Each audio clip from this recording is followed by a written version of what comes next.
Thank you all for joining us today. My name is Rachel Waxman. I'm the Deputy Division Chief in the Policy and Licensing Division in Public Safety. I will be co-moderating today alongside Alison Venable, who is an attorney advisor, also in PLD.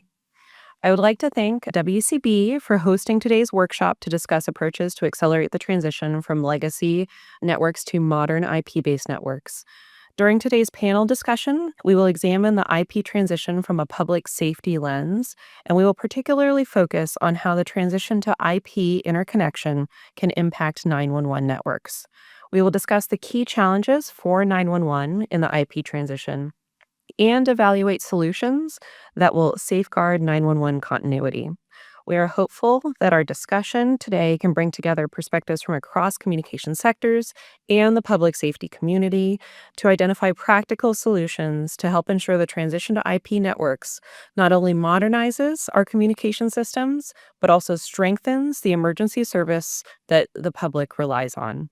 I want to thank all of our panelists for joining the conversation today to help think about solutions to help protect 911. It is really important to include all of these folks, including 911 authorities, in the discussion of the transition to IP. To kick us off today, I'll go ahead and turn things over to Alison. Thank you, Rachel, and thank you everyone for joining us. As Rachel said, we have a great lineup of panelists this afternoon representing the full spectrum of public safety communications. And so I'll briefly introduce everyone. Their full bios are also attached to the meeting agendas. So first, we have Greg Rogers, Head of Global Public Policy for Bandwidth. Greg leads Bandwidth's industry engagement on public policy matters. Next, we have Lance Terry, the State 911 Coordinator for Oklahoma and the President of the National Association of State 911 Administrators. Lance has spent 37 years dedicated to public safety and emergency communications. Over the last 9 years in his state leadership role, he has driven critical advancements in Oklahoma's 911 operations and infrastructure. We have April Heinze, Vice President of 911 Operations and Standards for NENA, the 911 Association. April provides strategic leadership for NENA's 911 operational initiatives and directs the standards development team in support of the NENA development group. Next, we have Jerry Wilke. Jerry is the Director of Sales Engineering for Intrado. Jerry has 35 years of experience in all facets of telecommunications operations. He manages an enterprise and carrier services 911 sales engineering team for Intrado. And finally, we have Rob Morse, Associate General Counsel of Verizon's Federal Regulatory Affairs. His practice areas include FCC and related state public safety, regulatory, and compliance matters, including 911, network reliability, and emergency alerting, as well as numbering policies. So thank you all for joining us. And with that, let's dive right into our questions for today.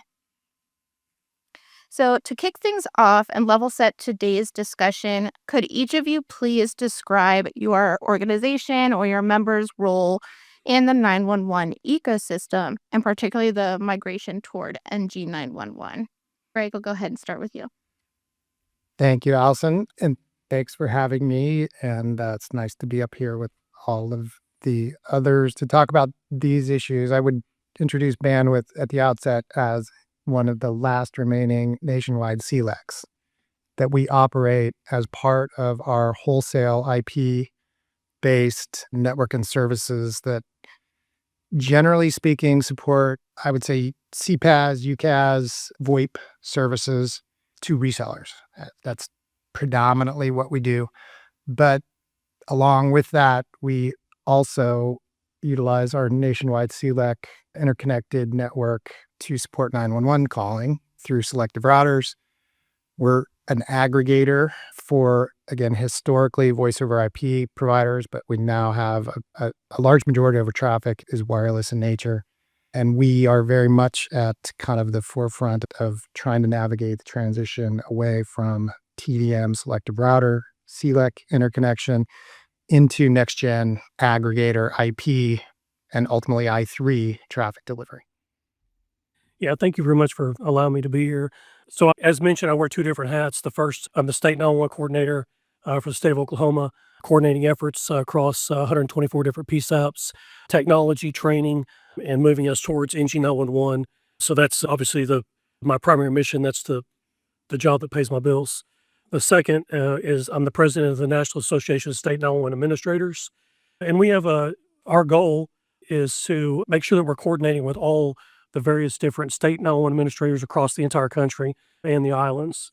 And so we are represented by all the states now. So all of the states are now part of NASNA. We just brought on Mississippi, which is great, with their new coordinator.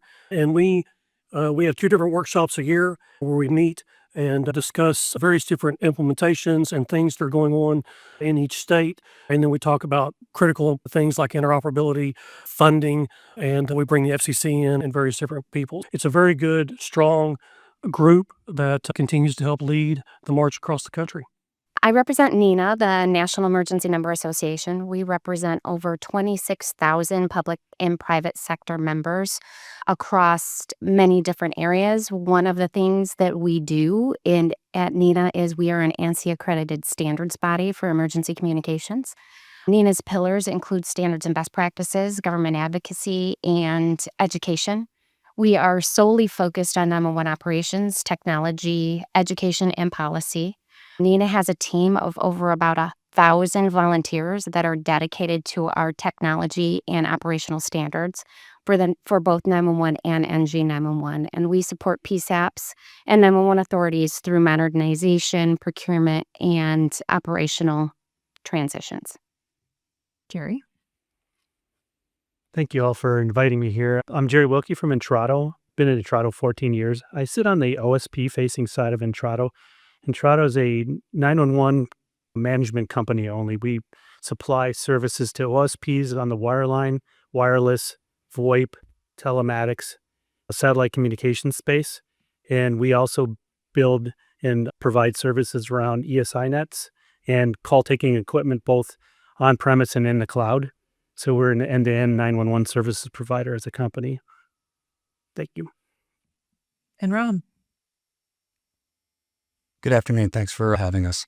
Verizon is taking the 911 call end-to-end. Verizon is an originating service provider as a nationwide wireless provider, nationwide VoIP provider, and to a large extent now, nationwide legacy wireline provider after the Frontier acquisition.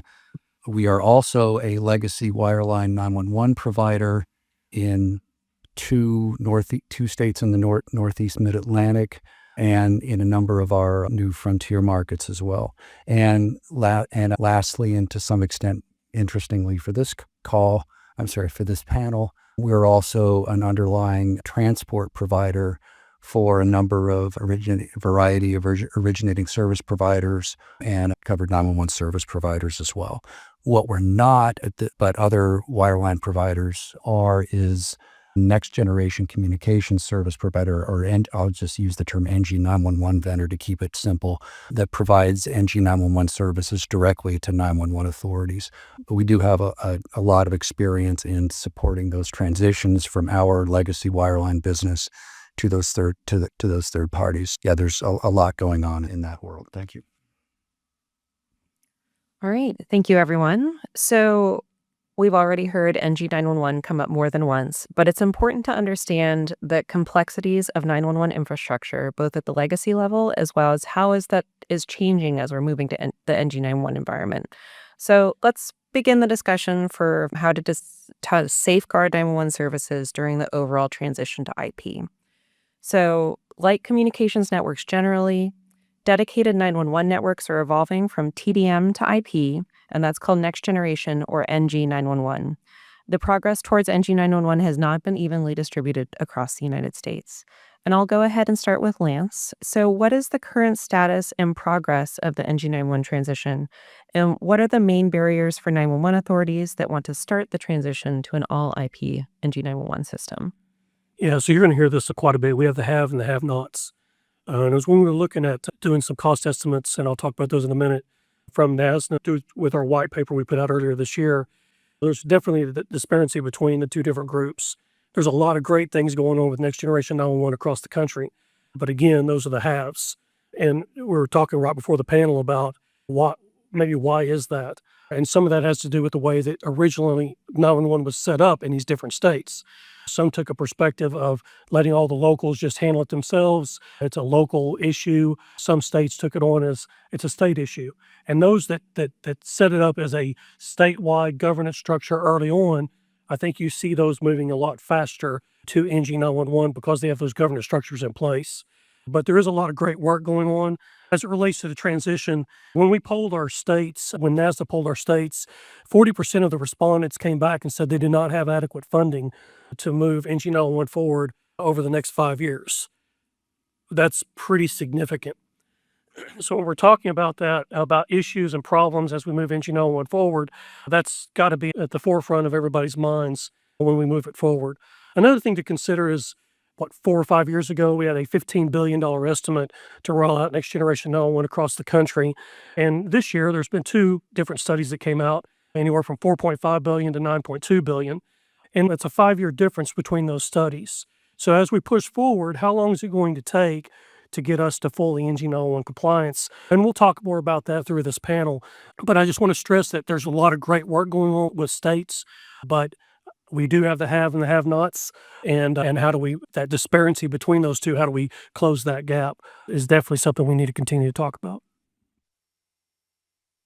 From Nina's perspective? Yeah, actually, one of the things I want to talk about, I just want to touch on, is that actually NASNA has a really good heat map as far as where the transition is going. If you go to nasna.org, you can look at that heat map, and it gives you a pretty good idea of where we're at across the country.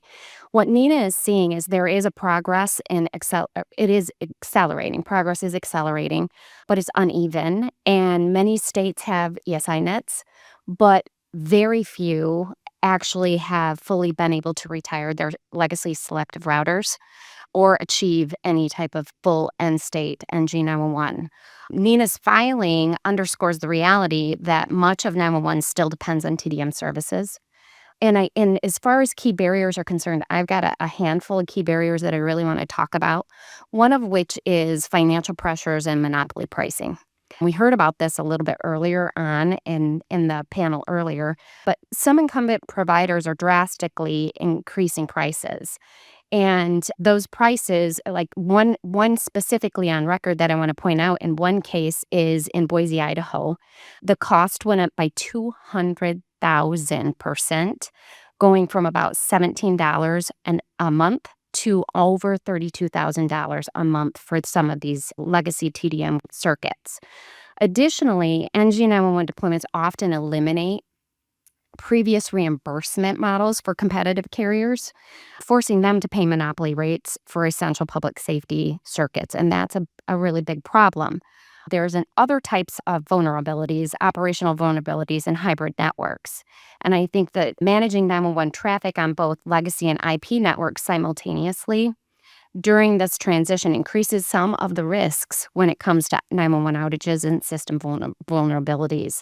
And I know that Jerry and I were talking about this earlier. And then lastly, I want to talk about even in fully capable networks, traffic often converts to TDM and has to traverse older infrastructure, causing that TDM in the middle issue, which degrades service quality and reliability. Thank you. So we've heard a little bit about where our country is in terms of the transition to next generation 911 and IP networks on the 911 side. I want to turn it over to Jerry next. So where do you think the NG 911 transition will be at the Commission's proposed deadline of December 31st, 2028 to forbear from the TDM interconnection obligations?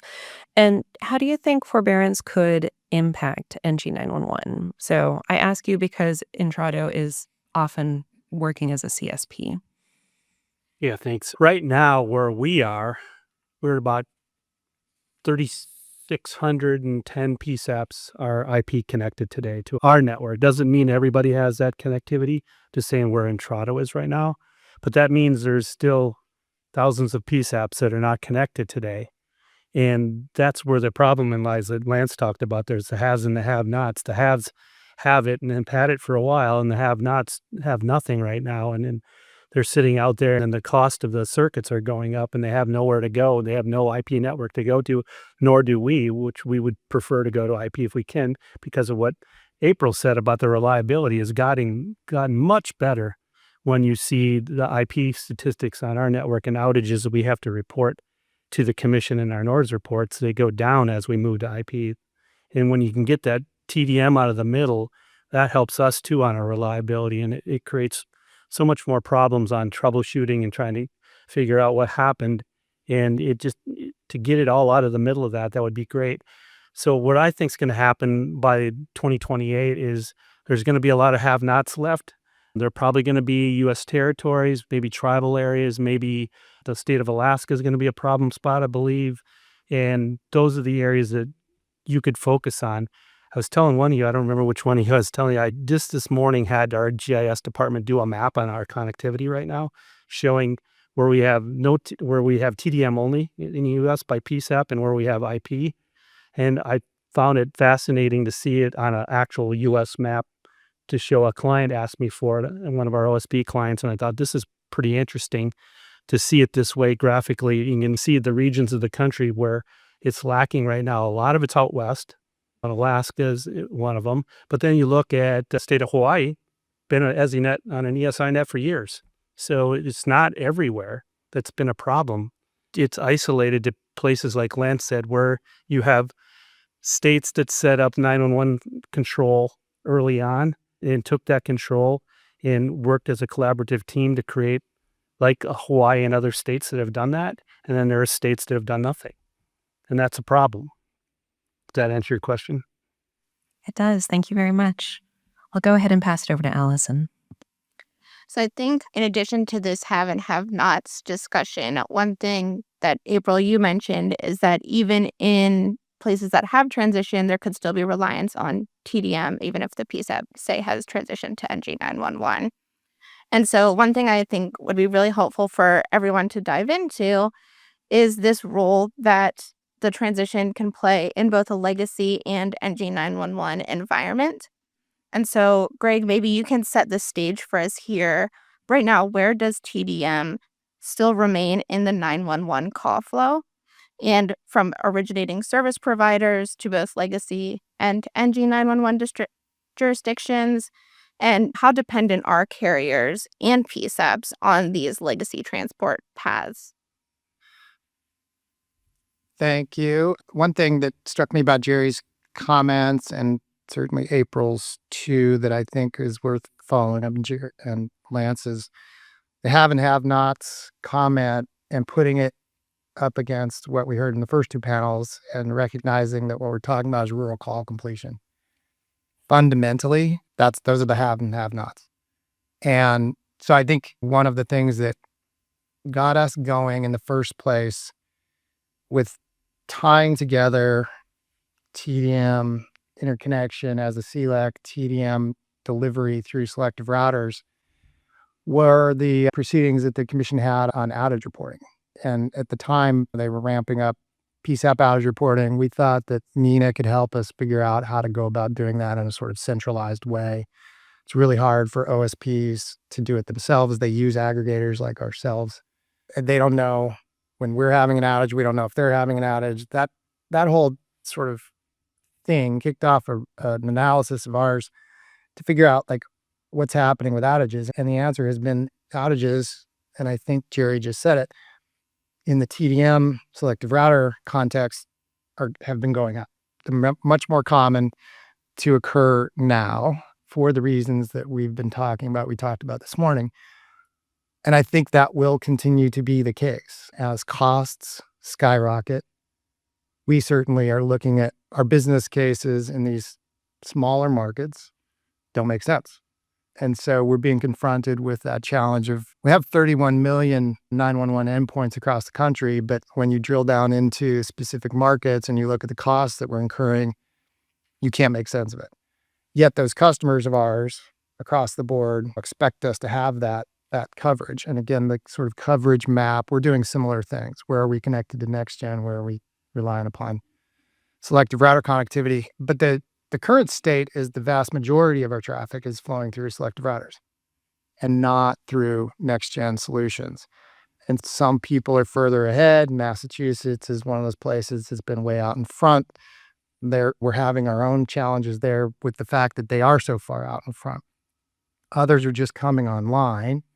And we're working to meet the Declaration of Readiness timelines. What we're finding so often, though, is that when they declare their readiness and people show up to connect, immediately, I would say the ESINet provider in the States and the PSAPs are confronted with the complexities of the new ecosystem, right? It's an entirely new set of players to figure out who fits where, what is your role, who are you acting on behalf of? Are you an OSP or are you an aggregator?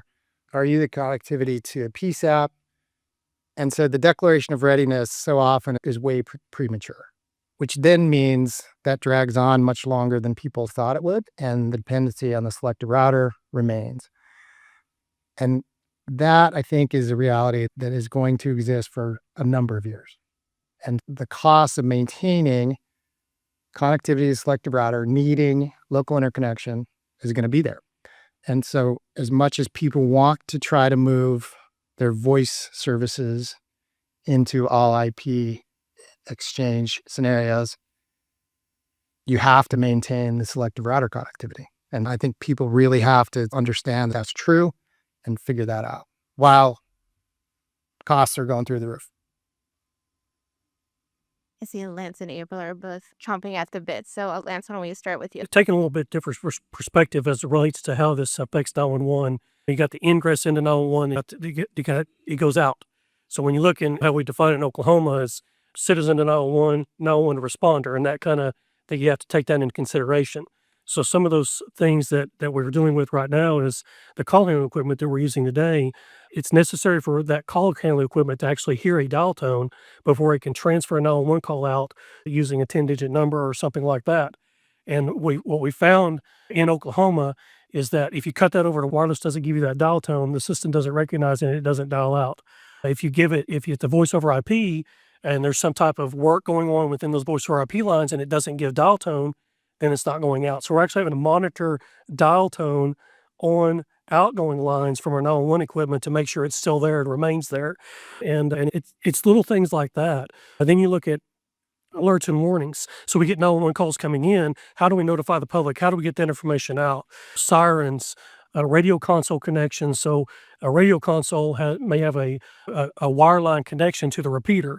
Why is that important? It's important because I hear when officers walk over themselves or something like that. So I broadcast this big call out and I've got all these people going. I've got to coordinate to make sure we get a response to that 911 call. So those are all factors and things that take place. And the cost to convert that connection to IP, right now it's very little. But the extra equipment and all of that, plus the additional cost to get it there, the cost goes up quite a bit. And the have-nots, which is the rural, which is not supported by population, which is the biggest issue we have. There's not enough money in those areas to get this stuff done. There's not enough reason for telephone companies to build out strong fiber networks in rural parts of America.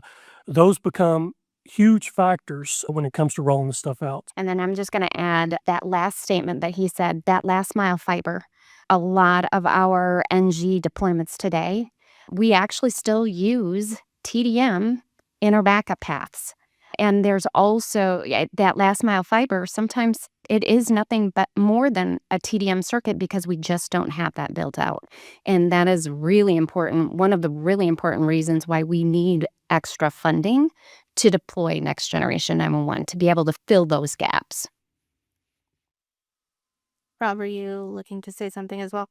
I'm rarely a glass half full person, but just to maybe just step back a little bit and get back to the question of the sort of where are we likely to be by the proposed December 31, 28 timeframe.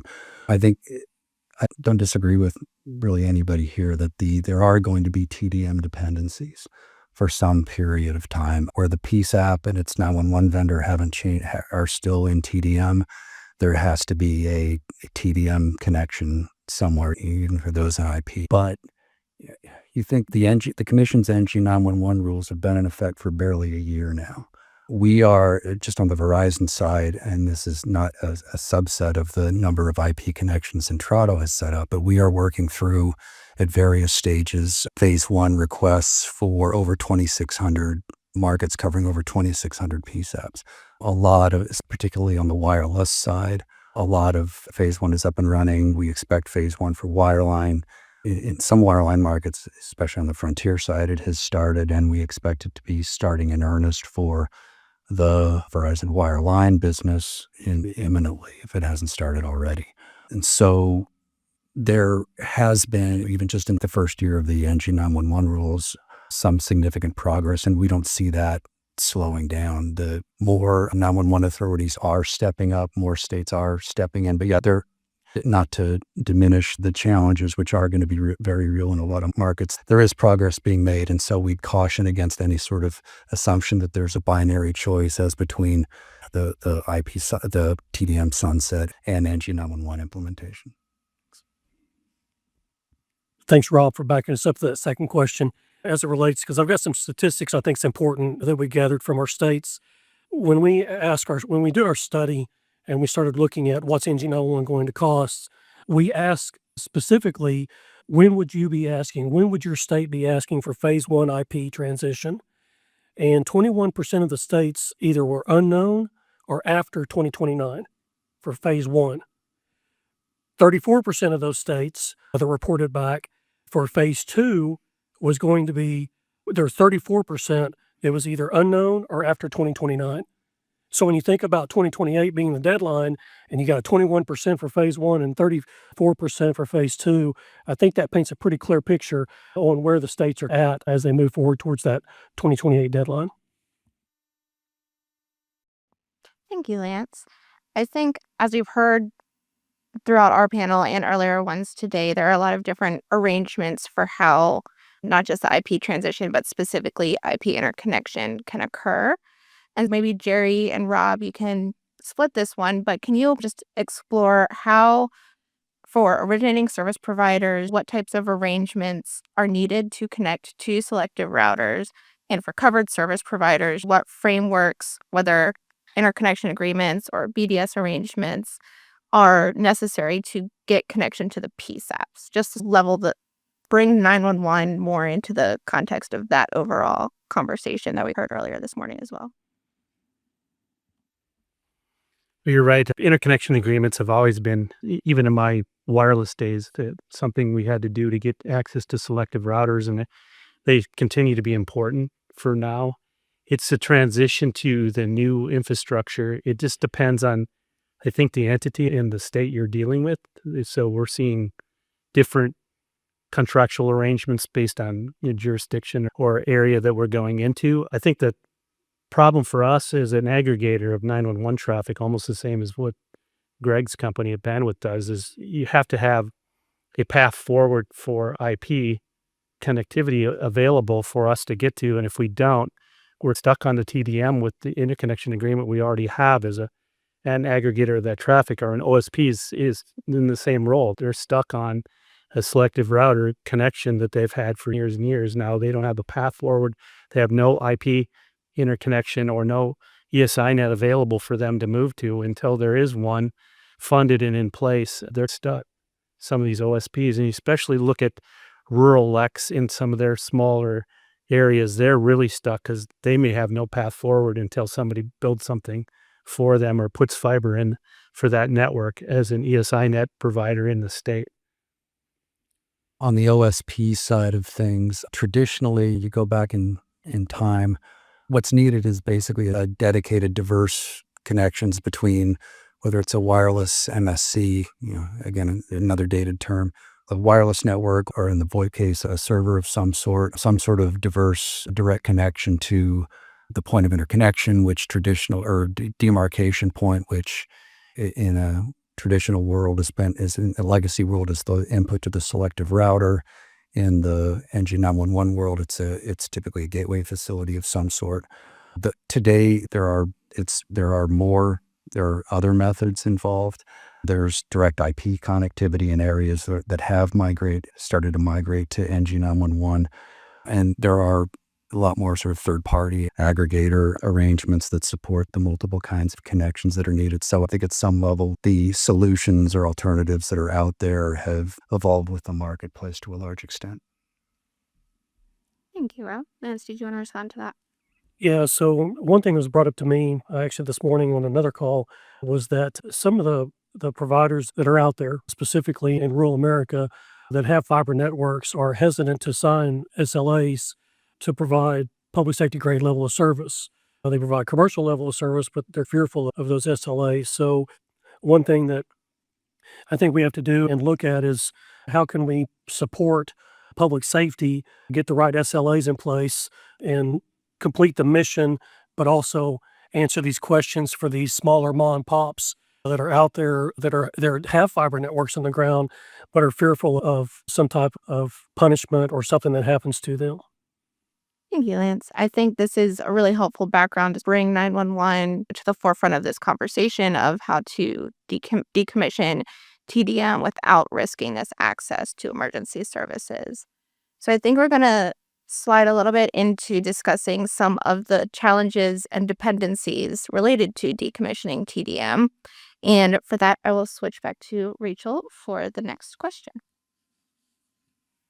Sure. Thanks, Allison. One of the things that was raised in the record, and we've talked a little bit about already today, is the availability of IP alternatives in order to reach 911 infrastructure.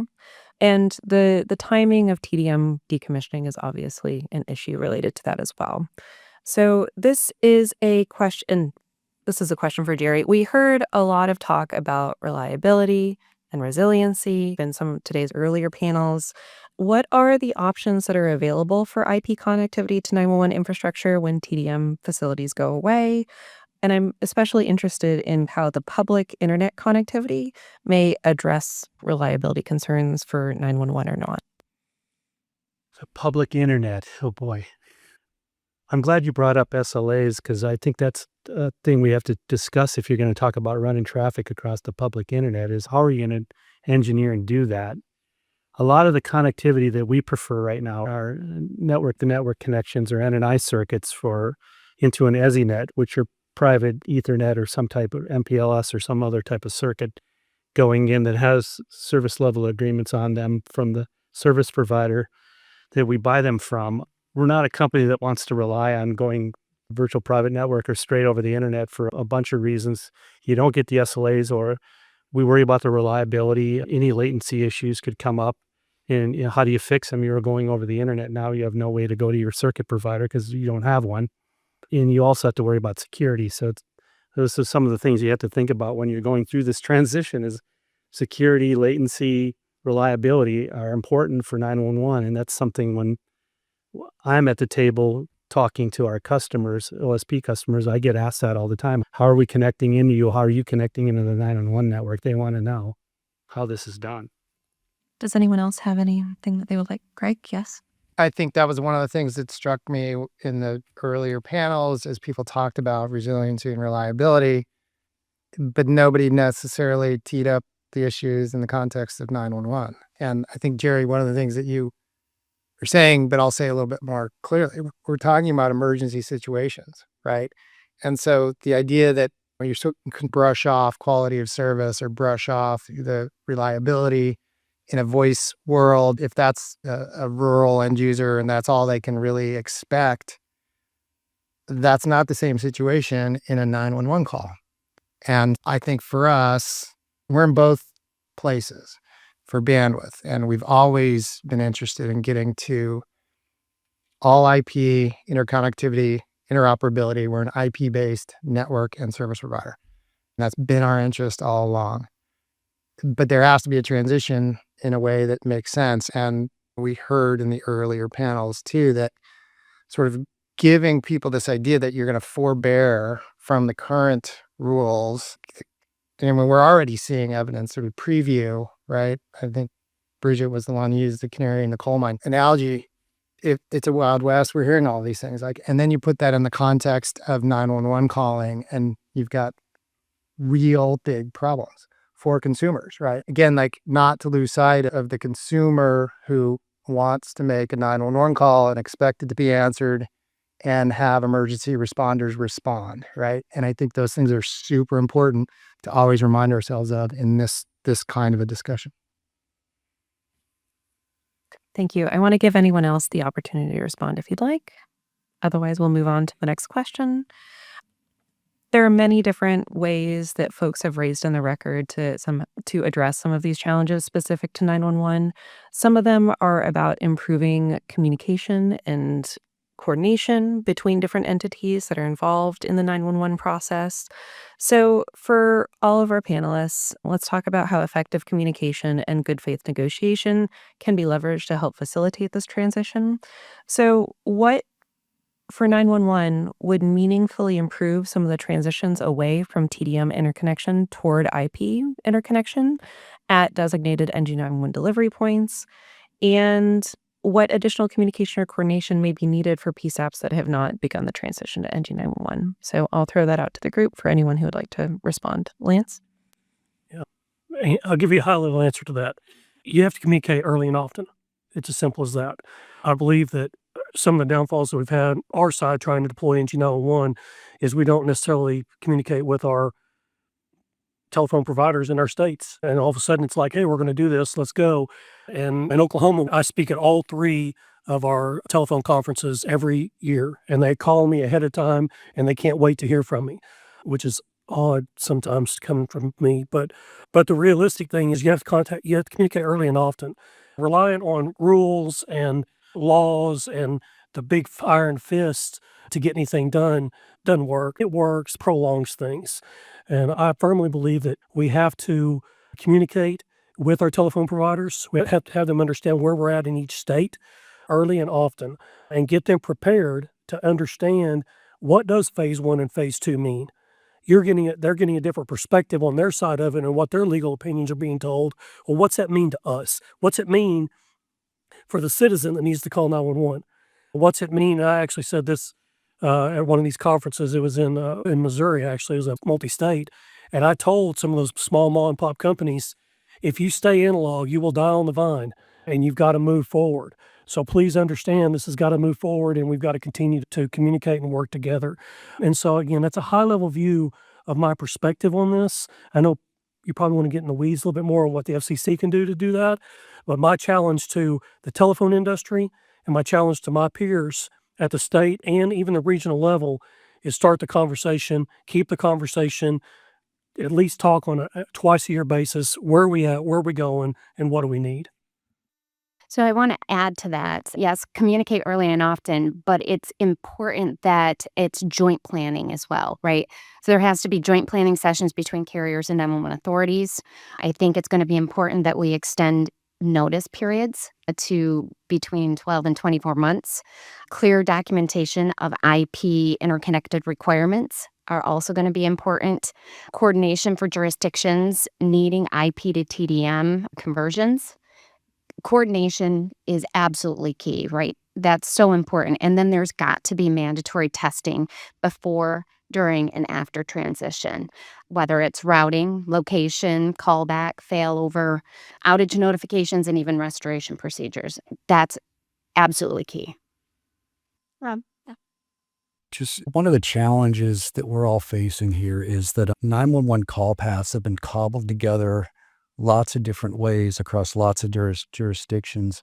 They've been cobbled together by originating service providers, legacy wireline 911 providers, the new competitive 911 providers like Intrado for decades now, and using combinations of interconnection agreements, tariffed offerings, you think of special access tariffed offerings, and lots of less regulated sources like product guides, VoIP circuits, and more recently, in the last few years, third-party aggregation options.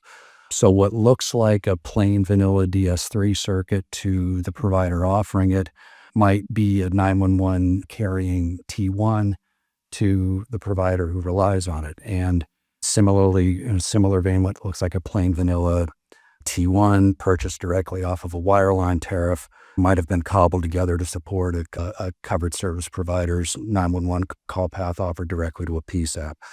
Generally, we've been able to work through those issues as they've arisen, not without some tension, but that's going to be inevitable. But we've generally been able to work through those.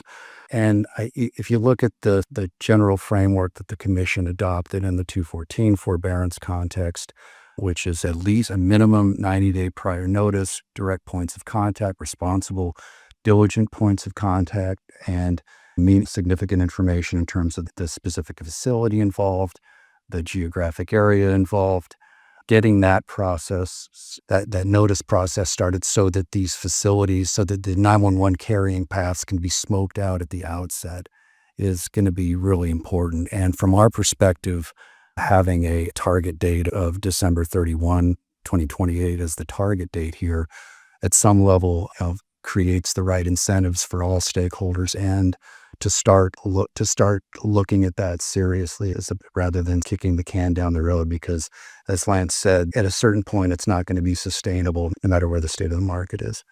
So that's how we're thinking about how it all works. Greg?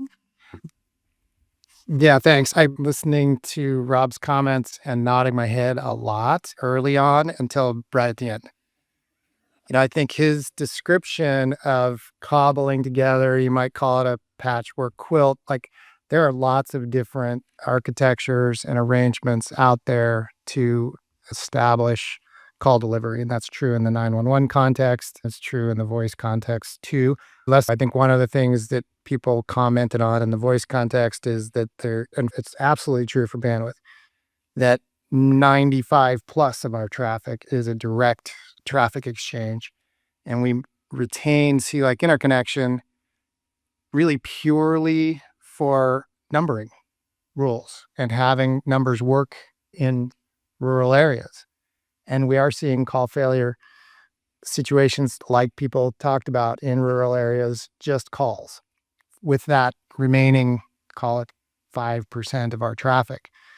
But in the 911 context, when you have these scenarios playing themselves out where you can't make a business case to retain your connectivity, looking at what your alternatives are, very often you're being forced to look to your competitor to offer up a solution if they're there. Oftentimes there's nobody there. There is nobody left. And you either bear the cost, and if you're going to raise money, that's where the money's going to go. It's going to go right into the ILEC pocket. While the selective router situation remains, and that's at the end of Rob's comments, that a 90-day notice and a deadline of the end of 28, that's not enough. It's not going to work.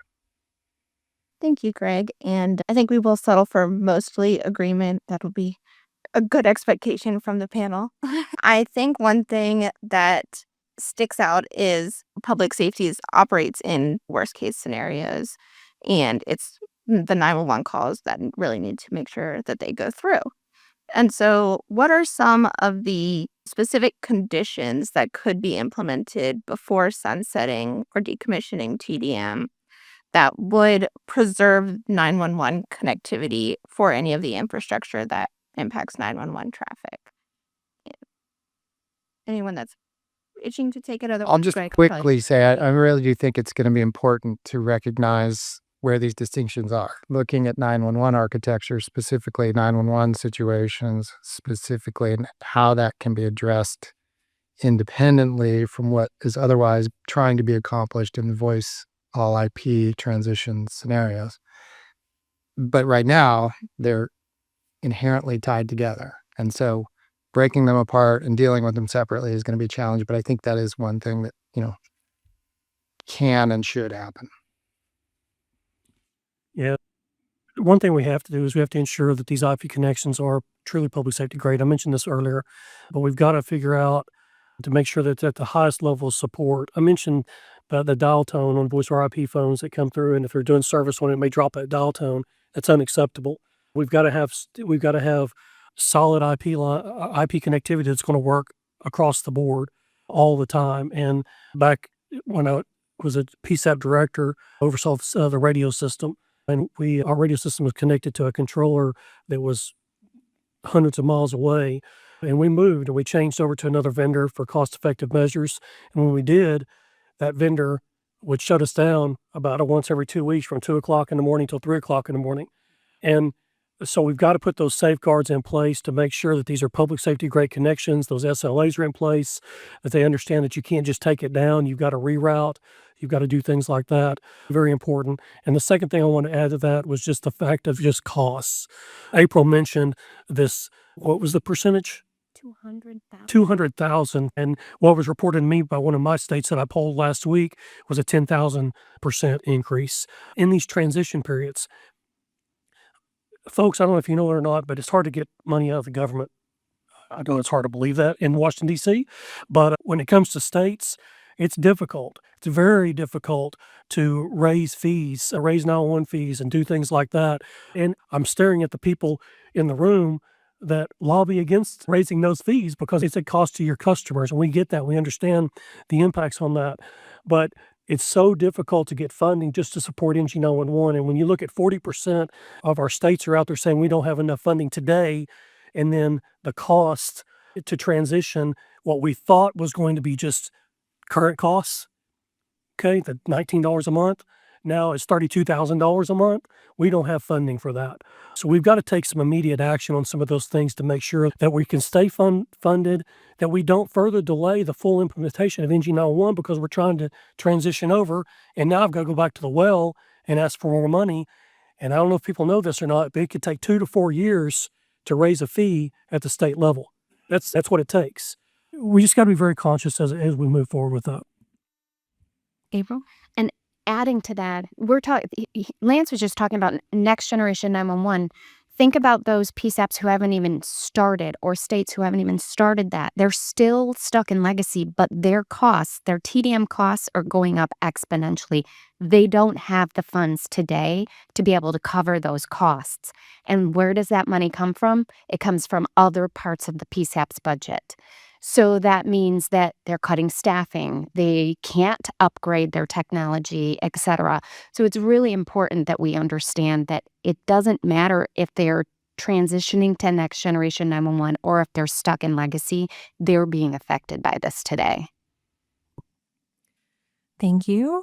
And I want to transition back to something that Greg said about we have this broader interconnection debate, but then there's also the question of what do we do about 911? And to the extent that we can split it off, I have a question about what, this is a bit in tension with what Rob said, but how do we identify kind of what those paths are and what the interconnection is in order to carve something like that out?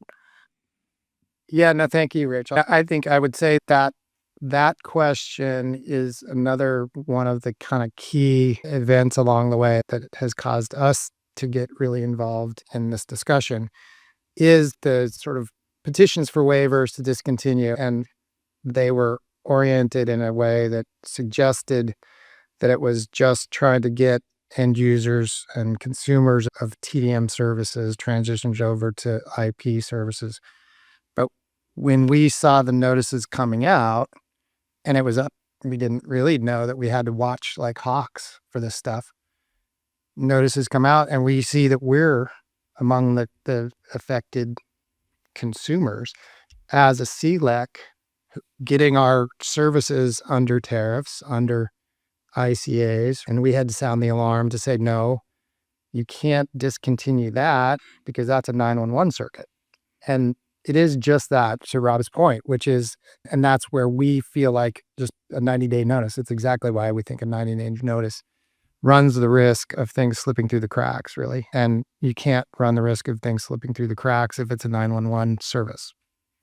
So I think that's a really key focal point for figuring out how to go about ensuring that 911 can still be resilient and reliable while everyone's moving as fast as they can toward an all IP voice world otherwise. Any responses to that? Yeah, I think it would be a real challenge to structure kind of a broad carve out for 911 or any particular service in a way that wouldn't have adversely affect sort of the broader IP transition.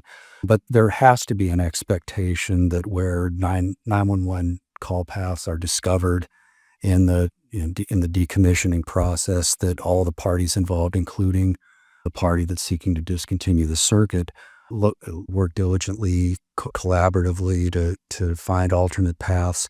That the party seeking to discontinue the path show flexibility. I think just the way the 214 rule works is it's at least 90 days, and then as a practical matter, when we've come across these issues, we've been, I think, from our perspective, fairly liberal in allowing the parties some extensions. But from our starting point is that if a circuit can be discontinued and moved within 90 days, then why not?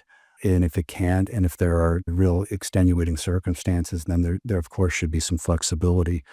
But just another reminder that the December 31, 2028 deadline does not per se, I don't even remotely entail envision a flash cut discontinuance of TDM. TDM is going to linger for a while. I think we recognize that the trick is keeping it, as Chairman Carr mentioned this morning, keeping it to the corner cases. How frequently in sort of building out networks do you find that an alternative to a critical TDM path is not available? Does that happen? Yes. But I would say, maybe back to Rob's comments about cobbling things together, it can happen at lots of different points in your architecture. One of the things that we've been racing to solve for is that the rate increases were happening in non-regulated services, long-haul transport, TDM transport, where we had a bunch of that to get back to our IP switching, and they were just skyrocketing, and we needed to get off of TDM and deploy IP out to colos. We've run into situations now where we're at the colo and the ILEC won't turn up the colo. And there's nobody there. Like, again, like you have these situations, the irony with an emergency call is we're calling, trying to get these things solved, to Rob's point, which we're totally on board with. But when you don't get called back, you're stuck. And so we then have to go back to a circuit that has gone way up that caused us to move it in the first place. Now we're going back because that's a better financial choice.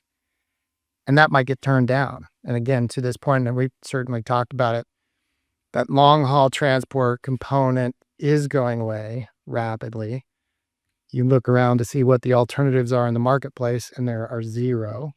And that's just one leg of what's required to get to a market, to get to a selective router, right? Then get to the piece that needs to be there from the selective router to the PSAP. So at every step in that interconnected chain, there's risk. April? I just want to add that continuity must be non-negotiable. When it comes to the public expects 911 to work regardless of the technology we're using, regardless of the provider or the location or the transition status. So whatever we come up with, we absolutely have to think about.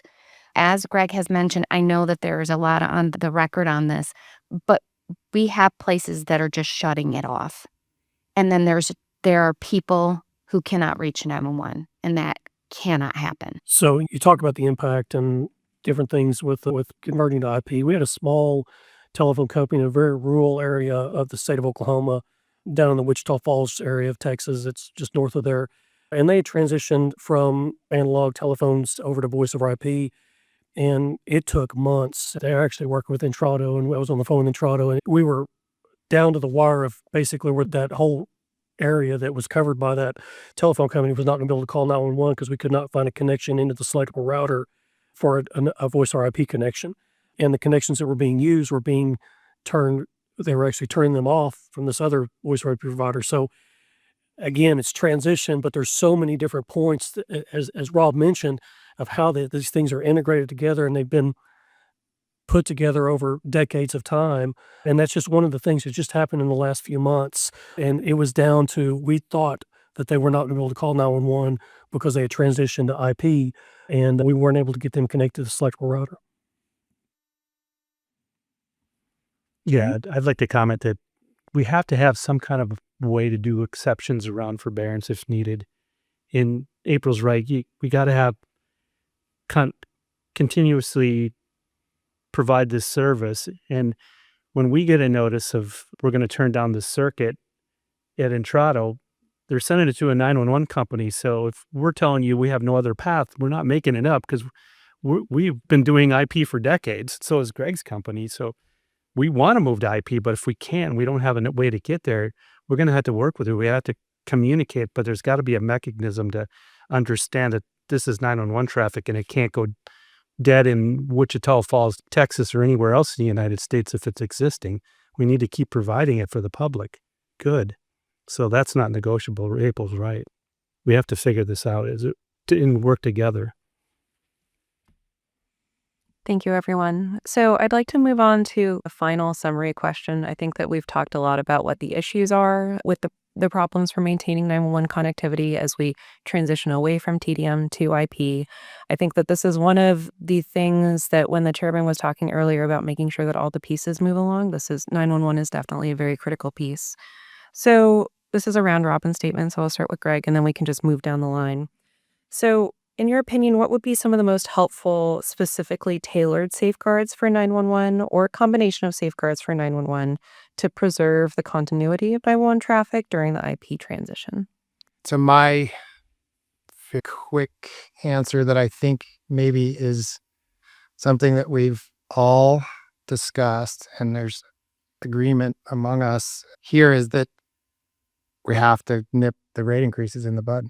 There has to be a stop to rate increases that cause all of these issues really to occur. I've heard it a couple times, I haven't mentioned it, but classifying these services that have always been, and I say always because that's true as a CLEC, we've always been able to obtain switched access or local interconnection facilities to support connectivity selective routers. Overnight, people are declaring those to be business data services. And that's where you see scenarios where your T1 to a selective router goes from $17 to $32,000. Like that just can't happen. That's not sustainable. It's not viable. And so I think that's the first most critical thing I think that can be done. I'll echo that, Greg. I agree. I think cost is a big issue, and we've talked a lot about that. Redundancy, continuity of operations, the redundant circuits. Just 10 months ago, we had a fiber cut in Oklahoma. It took 4 counties out. And when I say it took 4 counties out, it took everything out. It took cell phones out. It took voice or IP out. It took everything out in 4 counties. Redundancy is extremely important. And then the support, the SLAs, and things like that have to be worked through also.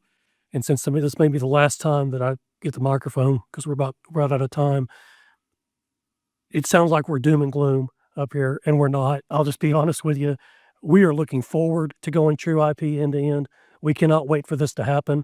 If it can happen before the end of 2028, awesome, wonderful.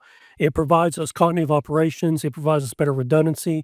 It provides faster reactions to disasters. Being able to deploy a 911 center during a certain scenario or whatever, it's just so much better than what we work with in the analog world.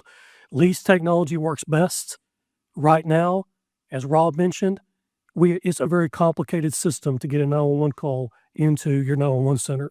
I do believe IP is the least technology, and I do believe that will work best. So don't take our words as doom and gloom. It sure sounds like it up here, but we are looking forward to it from the 911 industry perspective, and we look forward to it.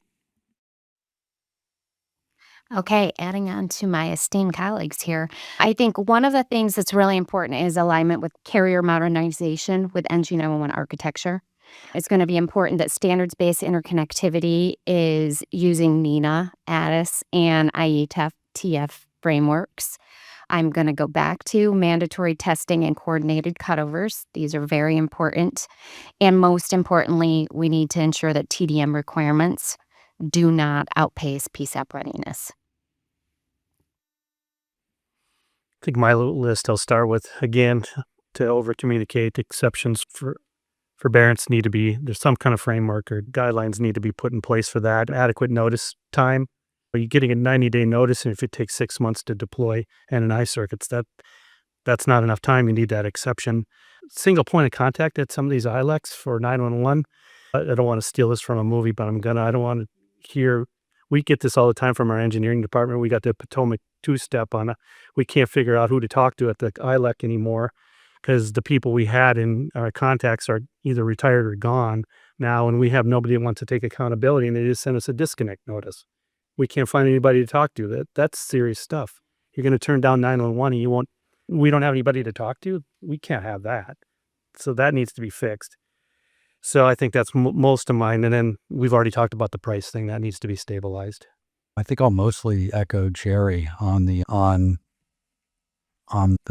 notice period. I think there's a difference of views on how that notice period ought to be structured, but I think general agreement that notice is absolutely critical, and the sort of the diligent points of contact is another. It makes sense as well. I think to make all that work, you need to be able to identify where the TDM 911 call paths are, so that there's an understanding at the outset how significant the problem is, how localized is it, and so that we can again keep the 911 issues or problems in the transition limited to the corner case, so we can work through them even if it's going to be contentious at times. Thanks. Thank you, everyone. So I want to give you just one more chance. Any parting shots before we start to wrap up? All right. I'll go ahead and pass it back to Alison. So thank you, everyone. I think this is a really productive and engaging conversation. So I really appreciate you all coming to the table for this.